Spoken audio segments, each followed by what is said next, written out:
Okay, hey guys.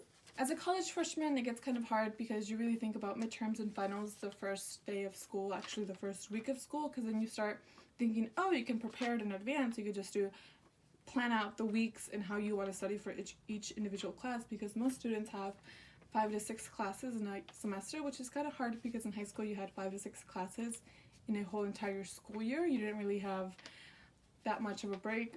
But in college, it's kind of everything like dumped into one semester, which makes it kind of hard, especially for freshmen. So in this speech, I wanted to show you guys that even the smaller things you can do, like going for a run in the morning for like 20 minutes, or going for a walk in your park, or reading a book, or as I like to do, I like to decorate and I like to bake. So I'm going to show you guys how to decorate cupcakes in a way to make them into a heart-shaped pull-apart cake, which is kind of simple. You'll need just 3 easy steps. It's going to be simple ingredients. You'll need something things like 24 cupcakes in this example. You need a template of the specific heart you want to do. It gets kind of easier if you show actually in advance, you know what you want to do, plan it out on a piece of paper, and then number the cupcakes and the color of the cupcakes so you know what colors you'll need and the amount of cupcakes you'll need. You also need a spatula and some frosting. So the first thing you will be doing is the frosting. You have to make sure, I like to do the frosting from scratch, so what I use for the frosting, I got it off a website called All in Me Baking. So you need 1 cup of unsalted butter, 3 cups of powdered sugar, 3 tablespoons of heavy whipped cream, 1 teaspoon of vanilla, and then a pinch of salt so it won't be too sweet.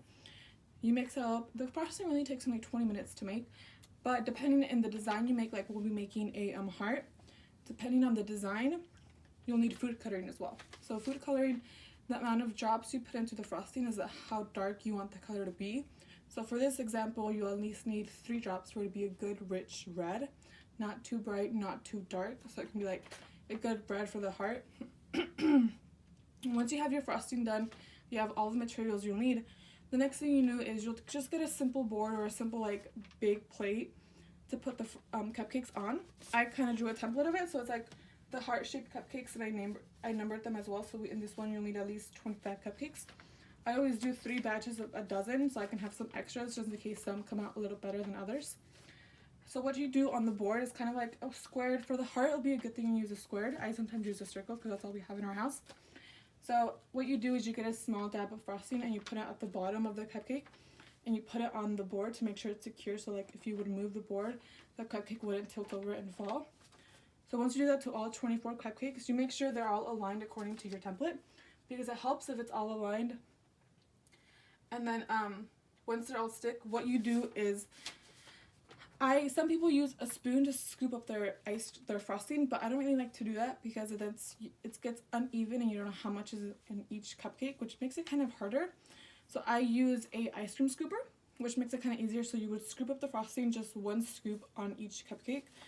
And then that would be the second step. Make sure every single cupcake has frosting to help it level up. If you use too many scoops on 1 single cupcake, at the end of the day when you spread the frosting out and you level it with each cupcake, so you can notice if you level up with the cupcakes that one is a little bumpier than others, which is not really good because it won't. If you would have put sprinkles on it, or like if you would have put additional frosting and say happy anniversary, it wouldn't look as great as it is because bumpy doesn't really look that nice.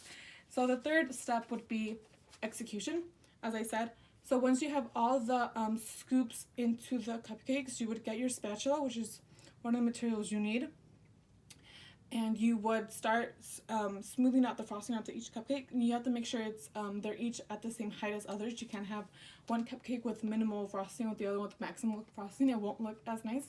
So once you have every single cupcake with frosting, you would go around with your spatula and remove all the excess frosting. So what you do is you spread it out evenly, and then at the edge of every single cupcake, like if you would see in the template, at the edge of each cupcake, you would grab the spatula, hold it 90 degrees from the cupcake, and just go around the heart, removing the excess frosting. And what I like to do at the end, I like just add sprinkles, or maybe put, like if it's an anniversary or a Valentine's Day party, like happy Valentine's Day, happy anniversary, with additional frosting from a different color so they can see it. And I just wanted to show you guys this simple 1, 2, 3 step. It can help you de-stress, it can help you clear your mind, take things off your head. Like if you had 1,000 things to do, work, school, family, personal issues, it can help you put everything into perspective and see just how much you need to get done and how it's the time.